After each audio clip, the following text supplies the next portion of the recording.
Welcome to InventorCAM Professor. I'm Sydney, your InventorCAM Professor, and in this session we'll be talking about some of those small things that, well, let's just say some of those small things that make me smile.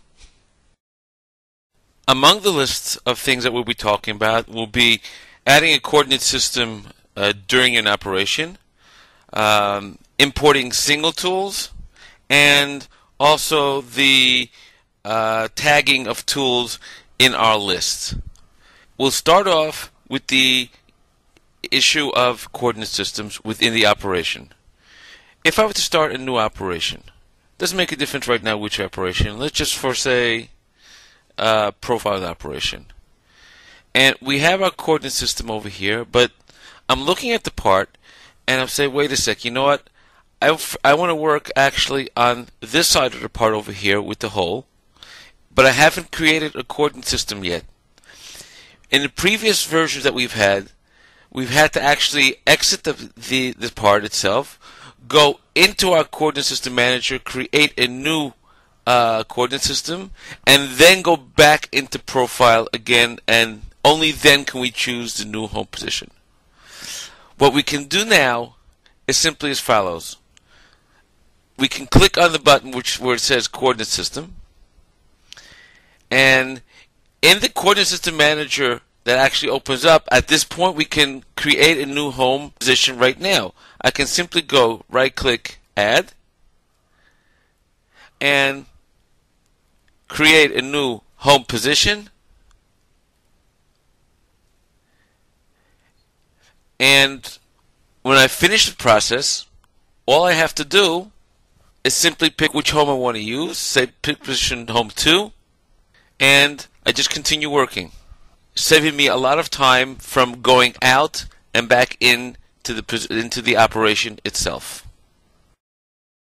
Next, I'd like to talk about importing a single tool. When going into our tool table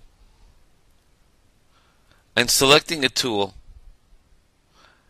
if there's a tool here that does not exist, and instead of adding, I have it in a different tool table, I can simply do import. Now, if I want to bring only one tool in, all I have to do right now is simply double click on that one tool, and we're back into our tool table for our part. Again, if I go into here, all I have to do is double click. Of course, I still do have the option of right clicking and copy to table, or copying all to table. Next thing I'd like to show you is the issue of labeling of the tools itself. As you can see here in this particular tool that we're using a 20 millimeter tool, not inch but millimeter.